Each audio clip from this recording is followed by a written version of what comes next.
The vast emptiness of space stretched before the HS Titan, a behemoth of human engineering that cut through the darkness like a blade of steel and determination. Commander Daho Park stood at his usual spot on the bridge, his weathered hands clasped behind his back as he gazed through the reinforced view screen. The quiet hum of the ship's engines provided a comforting backdrop to the routine patrol along Sol's defensive perimeter. The calm of space shattered as multiple anomalies burst into existence. The sensor arrays blazed to life, filling the bridge with urgent beeping. Through the distortions of space-time emerged a fleet of vessels unlike anything the crew had seen before. They moved with an almost liquid grace, their hulls shimmering with an iridescent glow that reminded Daho of the sea creatures he'd studied in Earth's deep oceans. "Contact, sir," called out the sensor operator, fingers flying across his console. 23 vessels, unknown configuration. They're not matching any known signatures in our database. Lieutenant Hannah Kim, the Titan's first officer, approached the command platform with a data tablet in hand. Her usual composed demeanor showed hints of concern as she studied the incoming readings.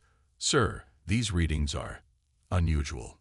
Their hull composition is unlike anything we've encountered. It's almost as if their ships were grown rather than built." The alien vessels drew closer, and the damage became apparent. Their beautiful organic hulls were marred by savage wounds, massive tears and burns that spoke of recent and brutal combat. Several ships listed to one side, their propulsion systems clearly struggling to maintain steady flight. "They're broadcasting, sir," announced the communications officer. "All frequencies, multiple bands. It's a distress signal."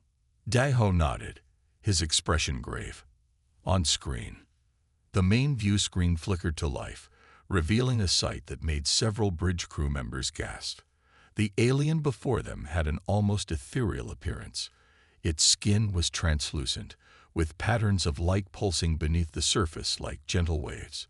Two large, multifaceted eyes dominated its face, and when it moved, it did so with a fluid grace that seemed to defy physics.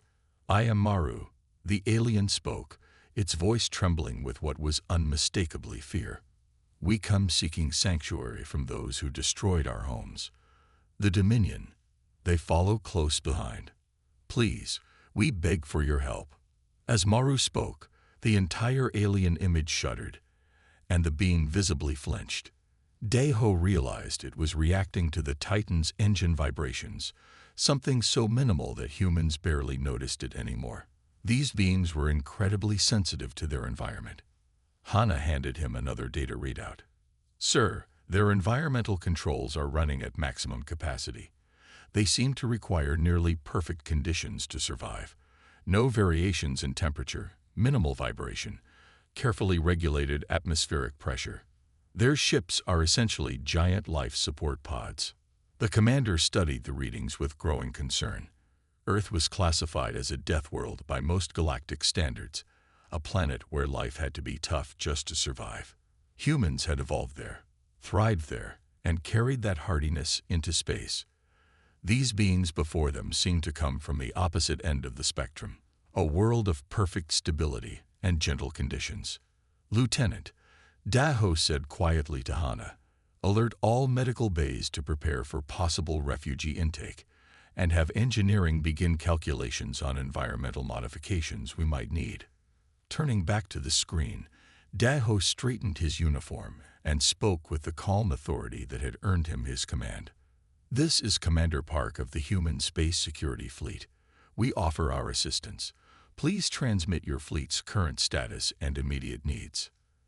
The relief on Maru's face was palpable, but it quickly gave way to new anxiety as another alarm blared across the bridge.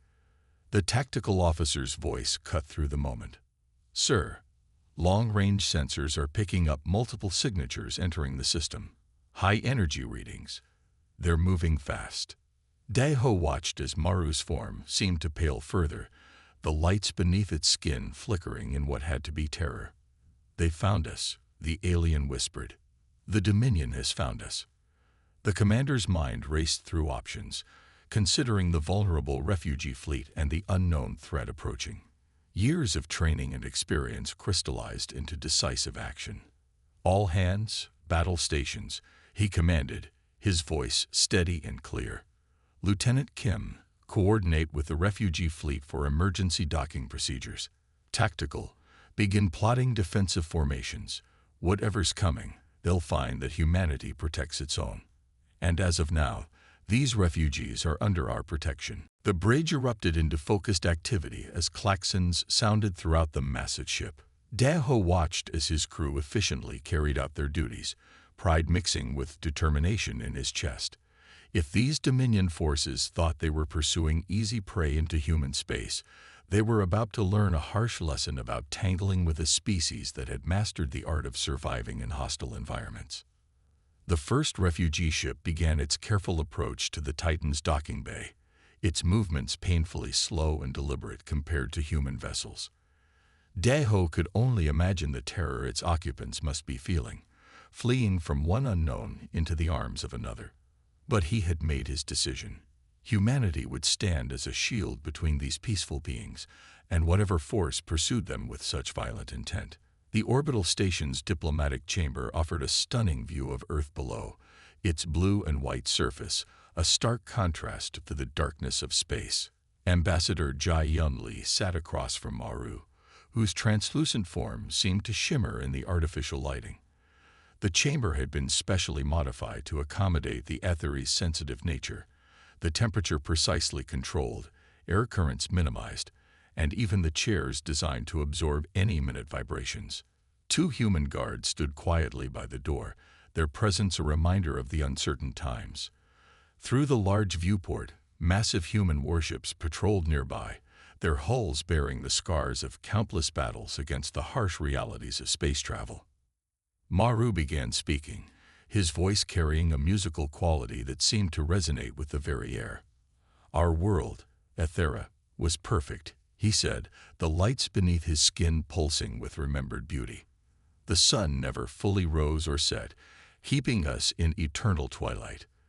The winds were always gentle, the temperature never varied, and even our seasons passed with barely a whisper of change." Jai-Yun noticed how Maru's hands, if they could be called that, moved gracefully as he spoke, creating patterns in the air that seemed to complement his words. The ambassador had dealt with many alien species before, but the Aetheri were unique in their delicate nature. "We built our civilization in harmony with this perfection," Maru continued. "Our cities floated on air currents, our technology focused on maintaining the delicate balance of our environment. We had no concept of warfare, no need for weapons or defenses. We thought the galaxy shared our appreciation for peace and stability." His light patterns darkened noticeably. Then the Dominion came. Their ships were like nothing we had ever seen, brutal, efficient machines of war. They demanded our immediate surrender and integration into their empire. When we tried to explain that we wished to remain independent, Maru's voice faltered, the lights under his skin flickering erratically. Jai-Yun reached for a glass of water, the movement carefully measured to avoid startling their sensitive guest. "Take your time," she said softly. The ambassador had read the preliminary reports, but hearing the first-hand account was crucial for understanding their new allies' needs. "They destroy our largest city as a demonstration," Maru resumed, his voice barely a whisper. "The vibrations alone killed thousands. Our defensive systems, designed only to protect against natural phenomena, were useless. We had no choice but to flee." Looking through the viewport at the human fleet, Maru's expression showed a mixture of awe and hope. "But your ships, they're different from anything we've seen. The way they're built, the strength they possess. Even now, watching them move through space, enduring conditions that would tear our vessels apart." Jai-Yun smiled gently. "Earth shaped us differently than Aethera shaped you. Our world has active volcanoes, devastating storms, earthquakes, extreme temperatures, and those are just the natural challenges. We learn to adapt, to build things that last, to face adversity head-on." A small tremor ran through the station. barely noticeable to humans but causing Maru to flinch. "See that?" Jai-Yun continued. "That's just a minor adjustment in the station's positioning thrusters. For us, it's background noise. We build everything to withstand far worse." "How do you live like this?"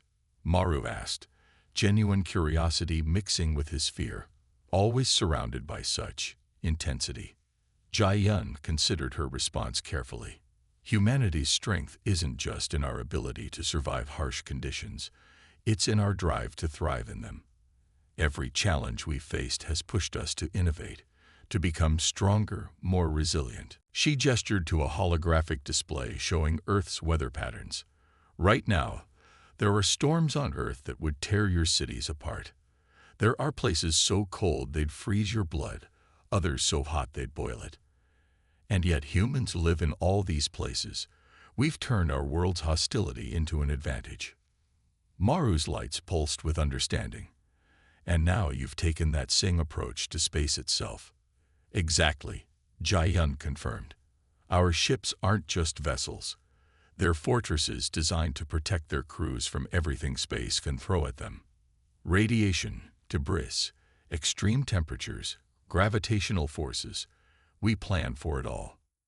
A low rumble echoed through the station as one of the larger human warships passed nearby. While the human guards remained perfectly still, Maru's form rippled with anxiety. Jai-Yun noted his reaction with sympathy, but also saw something else, a growing determination in his multifaceted eyes. "Ambassador," Maru said, straightening despite his discomfort, "my people need to learn from yours. Not just for protection from the Dominion, but for our very survival. We can no longer afford to be as fragile as we are." Jai-Yun nodded solemnly. "Humanity stands ready to help. We've already begun modifying sections of our ships to better accommodate your people, and our engineers are working on ways to strengthen your vessels." Looking out at the assembled fleet, where human and Etheri ships floated side by side, Jai-Yun felt a surge of pride in their species. They had come so far from their primitive beginnings on a hostile world, and now they could offer sanctuary to those who needed it most. "Together," she said, "we'll show the Dominion that strength comes in many forms.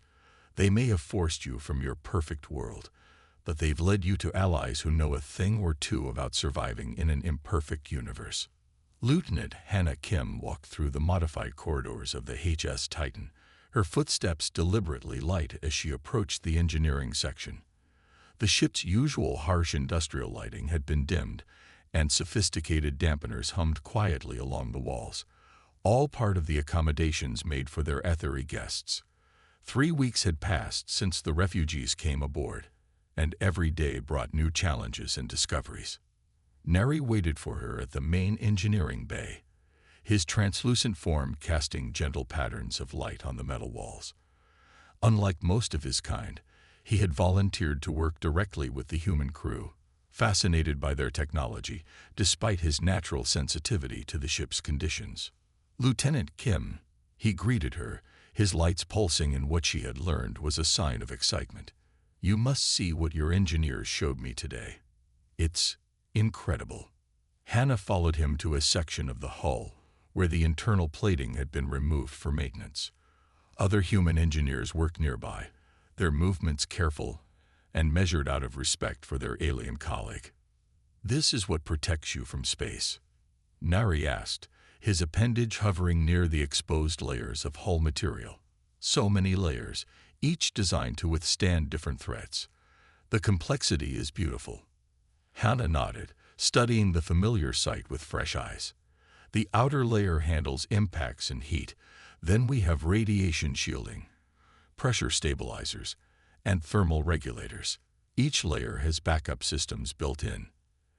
"And you say this is standard on all human vessels?" Nari's skin flickered with disbelief. "Even your civilian ships?" "Of course. Space is dangerous. We plan for the worst."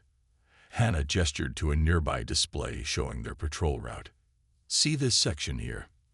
We'll be passing through a radiation storm later today. Nothing serious, just enough to require level 2 shielding." Nari's form rippled with anxiety. Nothing serious. Such radiation levels would kill my people instantly, yet you navigate through them as if they were mere inconveniences. A young human engineer named Minho joined their conversation, wiping grease from his hands. Lieutenant, we've been studying the HFY ship designs. Their technology is actually more advanced than ours in many ways. Their energy systems are incredibly efficient, and their navigation computers are amazing. They just never needed to develop defenses against harsh conditions. Hannah watched as Neri's lights shifted to a pattern she recognized as pride mixed with embarrassment. The HFY engineer moved closer to the hull display, his natural bioluminescence providing extra illumination to the technical readouts.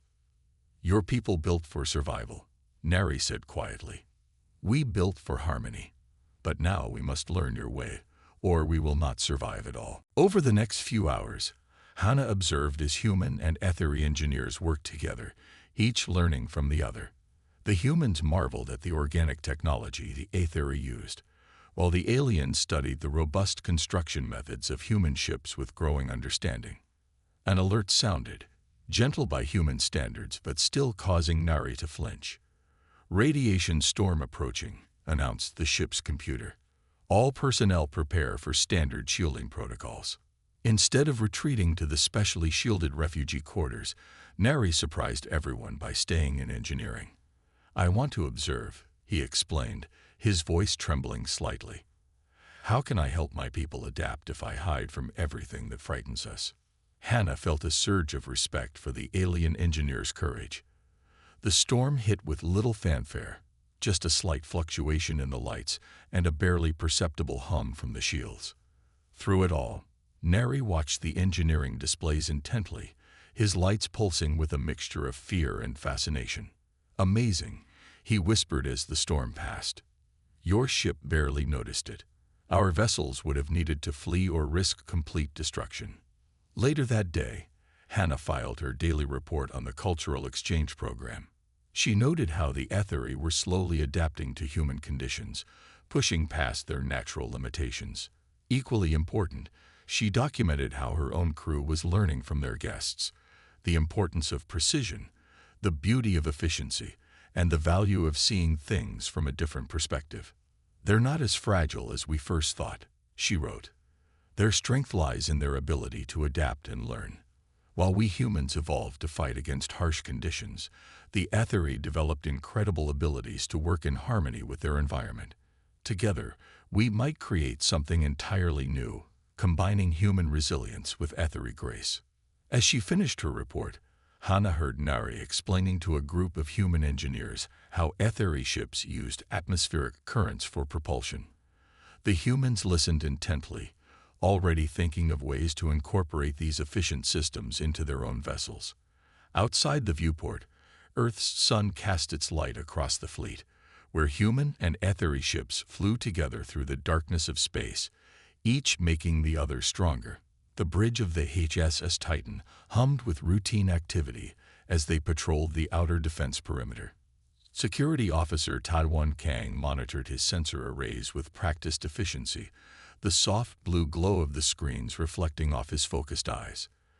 The combined human HFY fleet moved in perfect formation, their ships cutting through the void of space with practiced precision. That's when the sensors lit up like a Christmas tree. Multiple contacts.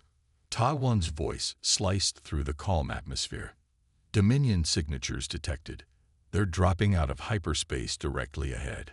Commander Park's hands gripped the command rail as space itself seemed to tear open. Massive warships emerged from the ruptures, their hulls covered in weapon arrays and angular armor plating. Unlike the organic elegance of HFY vessels, or the practical durability of human ships, the Dominion fleet appeared designed for one purpose only, dealing death. 37 enemy vessels confirmed, Taiwan reported, his fingers dancing across the controls. Heavy weapons signatures. They're powering up targeting systems. The HFY ships in their fleet began to shift nervously, their movements betraying their fear. Through the command channel, Park could hear their captain's anxious communications. Stay calm, Park commanded over the fleet-wide channel. This is what we've trained for. All vessels, execute Protocol Thunderstorm. The human ships immediately began moving into attack formation, their engines flaring bright against the darkness. Behind them loomed a massive asteroid field, a chaotic maze of spinning rocks and debris that would normally be avoided at all costs. "Commander," came the alarmed voice of an Aetheri captain. "You cannot be serious. Those conditions would tear our ships apart." Park's voice remained steady as he replied, "Trust us. We've modified your shield specifically for this. Follow our lead exactly, and we'll make it through." The Dominion fleet spread out in a classic attack pattern, clearly expecting their prey to either surrender or attempt to flee into open space. Instead, they watched in apparent confusion as the combined human Aetheri fleet accelerated toward the asteroid field. "All ships, activate gravitational deflectors," Park ordered. "Aetheri vessels, maintain your positions directly behind your assigned human escorts. Let our shields take the brunt of any debris." The first asteroids began whizzing past their ships, some as small as pebbles, others the size of small moons. The human vessels navigated through them with practiced ease, their reinforced hulls designed to withstand far worse conditions.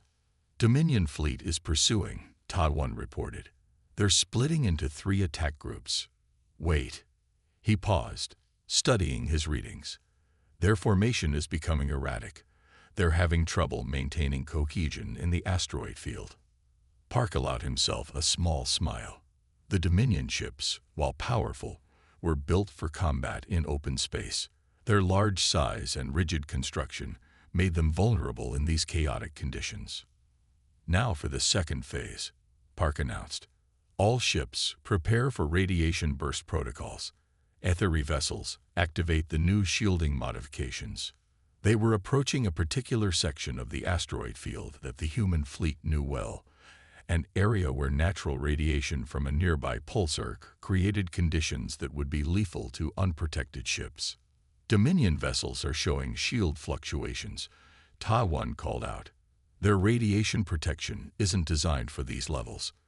The combined fleet pushed deeper into the field, their modified shields glowing as they deflected both physical debris and deadly radiation.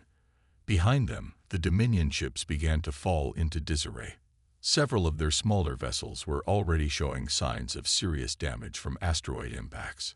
"They're breaking formation," Ta-1 reported with satisfaction. 3 ships have already retreated. Their fleet cohesion is completely disrupted. Park keyed his fleet-wide communications again. "All vessels, execute attack pattern Delta 7. Human ships, take point. Aetheri vessels, prepare for precision strikes." The human ships suddenly wheeled around, using the asteroids themselves as cover.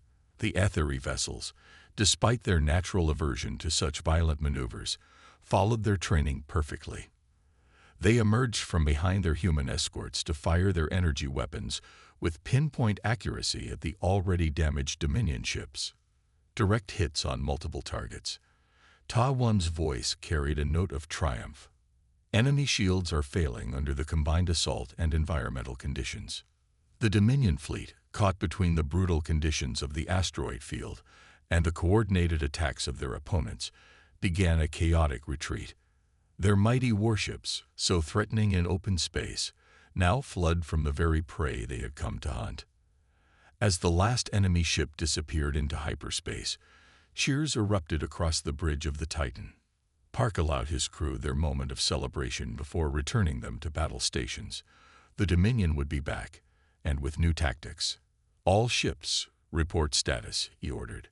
The responses came in quickly. Despite the extreme conditions, both human and Aetheri vessels had survived with minimal damage. More importantly, the Aetheri crews had faced their fears and emerged stronger. "Commander," came the voice of an Aetheri captain, their lights pulsing with what Park had learned to recognize as amazement. "We never imagined we could survive such conditions, let alone fight in them. Your people have taught us well." Park looked out at the combined fleet, now emerging from the asteroid field in perfect formation. "Today was just the beginning," he replied. The Dominion thought they were chasing refugees into human space. Instead, they found themselves facing a force that can turn any environment into a weapon. Remember this victory. It won't be our last. The engineering bay of Orbital Station 7 buzzed with activity as teams of human and ethery technicians worked together on their latest modifications. Chief Engineer Sun Mi-cho bent over a complex array of holographic displays, her experienced eyes checking every detail of the new reinforcement designs. Beside her, Nari's bioluminescent form cast shifting patterns of light across the technical readouts. These new inertial dampeners should allow your ships to handle up to 15 Gs of acceleration, Sun Mi explained, pointing to a particular section of the blueprint. We've adapted them from our deep space mining vessels. Nari moved closer to study the designs, his natural fear of sudden movements now noticeably reduced after weeks of working with humans.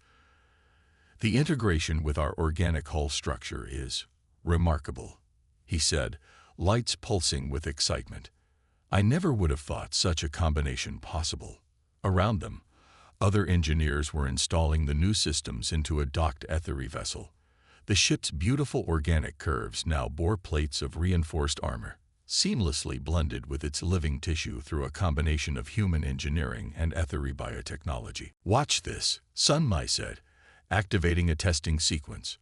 The new dampening field sprang to life around a section of the ship, its effect visible as a slight distortion in the air. She deliberately dropped a tool nearby, and while the human engineers barely noticed, Nari showed only minimal discomfort at the impact. A month ago, that sound would have been painful for me, Nari observed, his lights shifting to a pattern of amazement. Now it's merely noticeable. Sun Mi smiled as she adjusted some calculations. Your species is adapting faster than anyone expected. You're proving that survival instinct isn't unique to humans. The work continued through the station's artificial day cycle. Human welders attached new armor plates, while ethery technicians used their natural ability to communicate with their ship's organic systems, ensuring the modifications wouldn't harm the living vessels. It was a dance of two very different approaches to technology, slowly finding harmony. Testing Phase 3, Sun Mi announced, triggering a series of controlled vibrations through the ship's hull. The new dampeners responded instantly, absorbing the shock that would once have been debilitating to its ethery crew. Perfect absorption pattern, Nari reported, his appendages moving gracefully across the control interface. The ship's neural network is actually starting to adapt to the new systems, integrating them into its natural functions. A young human engineer approached with fresh data readings. Chief, you should see this, she said, handing Sun Mi a tablet. The organic components are growing around our reinforcements, strengthening them even further. Sun Mi studied the readings with growing excitement. This is better than we hoped. The ships aren't just accepting our modifications, they're improving them. Nari's lights pulsed with pride. Our vessels have always been alive, capable of growth and adaptation. We just never pushed them to adapt to harsh conditions before. We never had to. The engineering team moved to the next phase of modifications, weapon systems. This had been particularly challenging for the peace-loving ethery to accept, but recent encounters with the Dominion had convinced them of the necessity. These targeting systems, Sun Mi explained, bringing up new schematics, will work with your natural sensitivity to energy patterns. Instead of fighting against your instincts, we're enhancing them. They watched as ethery gunners practiced with the new systems, their natural ability to detect minute energy fluctuations making them incredibly accurate once they overcame their initial reluctance to cause harm. It's strange, Nari said quietly, observing the training. We spent generations avoiding conflict, seeking perfect harmony. But now we understand. Sometimes maintaining harmony requires the ability to defend it. Sun Mi nodded, understanding the profound shift in ethery philosophy these changes represented. That's something humanity learned long ago. Peace through strength isn't just about having powerful weapons. It's about being strong enough to protect what matters. A sudden alert caught their attention, a minor power fluctuation in the station's grid. While the human engineers barely noticed, Sunmai observed with satisfaction that the Aetheri technicians maintained their focus on their work, showing only slight discomfort. "Look at them," she said proudly to Nari. "2 months ago, that would have sent everyone into a panic. Now your people are standing firm, adapting, growing stronger." Nari's lights shifted to a deep, thoughtful pattern. "We're becoming something new," he admitted. "Not as physically robust as humans, but no longer as fragile as we were. We're finding our own way to be strong." The day's work continued, each hour bringing new improvements, new adaptations. The combined human Aetheri engineering teams had found a rhythm, each species contributing their unique strengths to create something unprecedented. Ships that were both incredibly tough and amazingly adaptive. As the shift ended, Sunmai and Neri stood before their latest creation, an Aetheri vessel that now housed the best of both worlds. Its organic hull was armored but still living, its systems both technological and biological, its crew space both protected and harmonious. "We're ready for the next encounter with the Dominion," Neri said with newfound confidence. "They won't expect what we've become." Sunmai smiled, checking one final readout before ending her shift. "That's the beauty of adaptation," she replied. "It's not about becoming something else. It's about becoming a better version of what you already are." Deep in the Kuiper Belt, the combined human Aetheri fleet waited in formation. Ice clouds and radiation storms created a natural maze around them, while fluctuating gravity wells turned normal space travel into a dangerous dance. Commander Park stood on the Titan's bridge, watching the tactical display as red dots appeared, marking the arrival of the Dominion's warships. "They've taken the bait," Ta-1 announced from his security station. 67 Dominion vessels detected, almost their entire regional fleet. The enemy ships emerged from hyperspace in attack formation, their black hulls bristling with weapons. They were twice the size of the combined fleet, but Park had chosen this battlefield for a reason. Here, amid the chaos of the outer solar system, raw power meant less than skill and adaptability. "All ships, battle stations," Park ordered, his voice calm and steady. "Aetheri vessels, maintain your positions. Human fleet, prepare for scatter protocol." Through the viewscreen, he could see the modified Aetheri ships holding formation. Their once delicate hulls now bore armor that blended seamlessly with their organic structure, while their crews had trained for weeks to handle the harsh conditions they once feared. The Dominion fleet advanced, their formation tight and disciplined. A transmission cut through the static. "Surrender the refugees, and your ships will be spared. Resist, and we will destroy you all." Park didn't bother responding. Instead, he gave the order they'd all been waiting for: execute Battle Plan Avalanche. The human ships suddenly burst into action, diving straight into the thickest radiation clouds. The Aetheri vessels followed in perfect coordination, their new shielding systems handling conditions that would have killed their crews just months ago. "Dominion fleet is responding," Ta-1 reported. "They're splitting up to pursue. Their targeting systems are struggling with the radiation interference." Park watched as the battle unfolded according to plan. The human ships acted as lightning rods, drawing enemy fire while using the hazardous conditions as cover. Meanwhile, the Aetheri vessels demonstrated their incredible precision, their natural sensitivity to energy patterns allowing them to target weak points in the Dominion ship shields.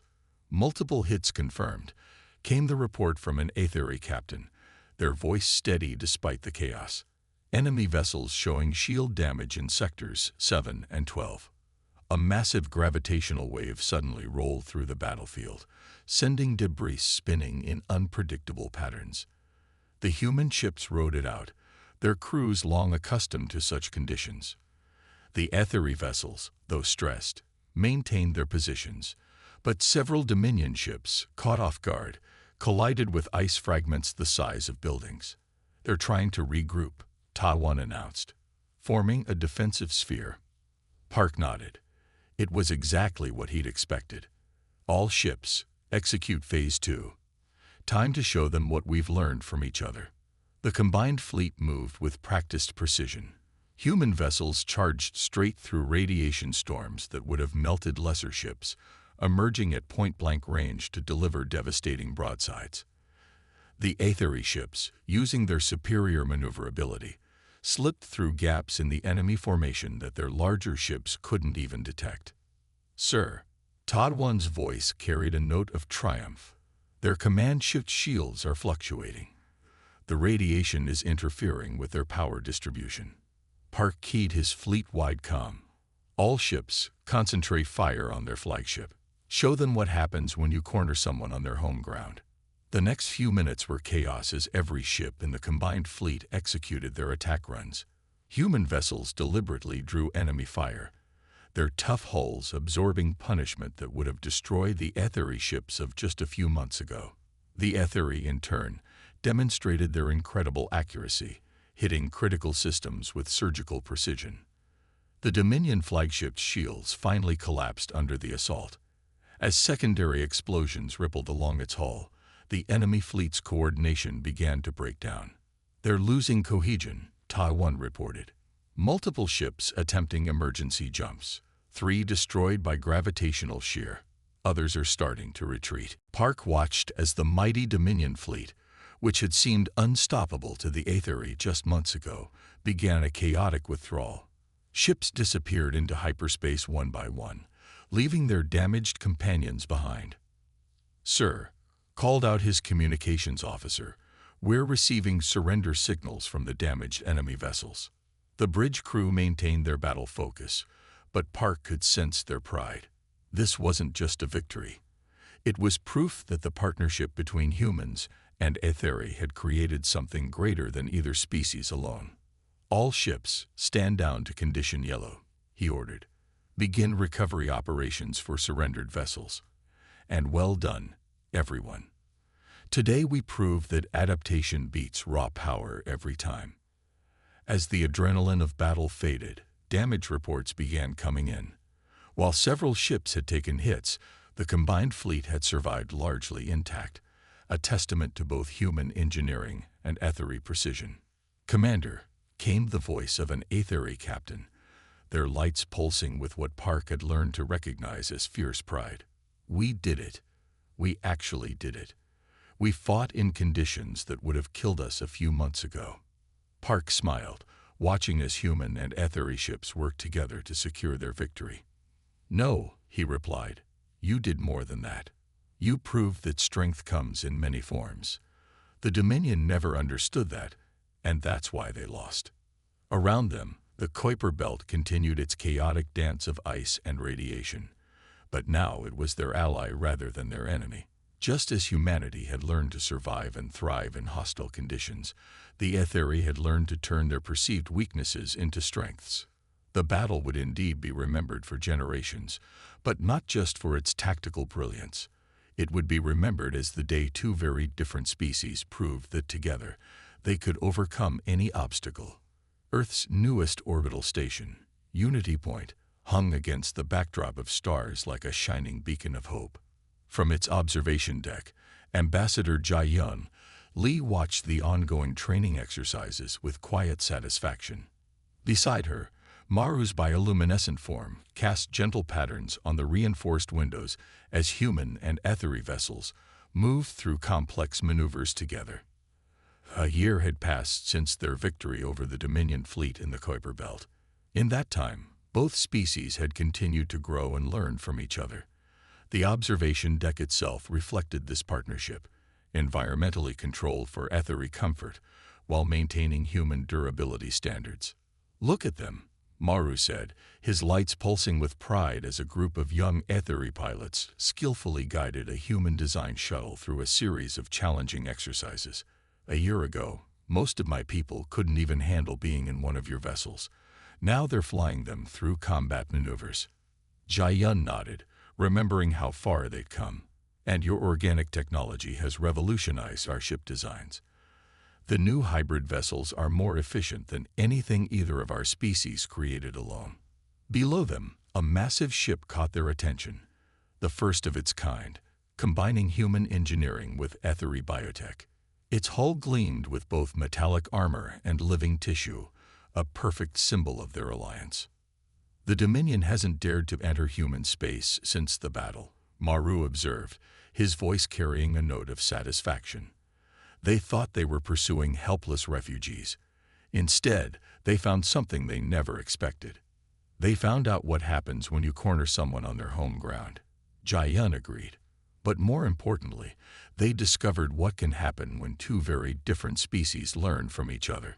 A group of human and Aetheri children ran past them on the deck, playing some sort of game that involved dodging and weaving. A combination of human roughhousing and Aetheri grace. Neither ambassador could suppress their smile at the sight. "That's the real victory," Maru said softly. "Not just surviving, but truly living together. When we first arrived, we could barely handle the vibrations from your ship's engines. Now our children play together as if they've never known anything different." Jai-yun watched as an Aetheri trading vessel docked with practiced ease, its modified hull handling the station's gravitational fields without trouble. "Your people haven't just adapted to harsh conditions," she noted. "You've found ways to thrive in them while keeping your own unique strengths." Through the viewport, they could see teams of human and Aetheri engineers working on a new defense platform. The humans provided the sturdy framework while the Aetheri added their incredibly precise energy systems. What once would have been impossible due to cultural and physical differences now happened smoothly, naturally. "We've received word from other refugee species," Maru said, his lights shifting to a thoughtful pattern. "They've heard about what we've achieved here. They want to know if there's room for them too." Jai-yun smiled. "There's always room for those willing to learn and adapt. That's something humanity discovered long ago. Strength isn't about being the toughest or the most powerful. It's about being able to change, to grow, to help others do the same." A sudden alert caught their attention. A minor power fluctuation that would once have sent the Aetheri into panic. Now, the Aetheri civilians on the deck barely noticed it, having grown accustomed to the regular rhythms of station life. "Sometimes I wonder what my ancestors would think," Maru mused, watching an Aetheri ship execute a perfect high-G turn that would have been unthinkable a year ago. "We spent generations seeking perfect harmony, avoiding anything that might disturb our peace. Now we've learned that true harmony sometimes means being strong enough to face the chaos." Jai-yun nodded thoughtfully. "And we've learned that strength isn't just about being tough. Your people have taught us the value of precision, of working with our environment, rather than just fighting against it." The training exercises continued below them, each maneuver demonstrating the perfect blend of human resilience and Aetheri grace. The combined fleet had become something entirely new, not just a military force, but a symbol of what could be achieved when different species came together. "The universe is a harsh place," Jai-yun said finally, watching the Earth rotate slowly below them. "But that's precisely why we need each other. Alone, we can survive. Together, we can thrive." Maru's lights pulsed in agreement as they watched the next generation of human and Aetheri crews prepare for whatever challenges the future might bring. The Dominion had indeed learned a harsh lesson about underestimating those who called a Deathworld home. But more importantly, they had learned what could happen when those Deathworld dwellers shared their strength with others. The stars stretched out before them, no longer a void to be feared, but a frontier to be explored together. And somewhere out there, other species were watching, learning, and preparing to join this unexpected alliance that had turned adversity into advantage.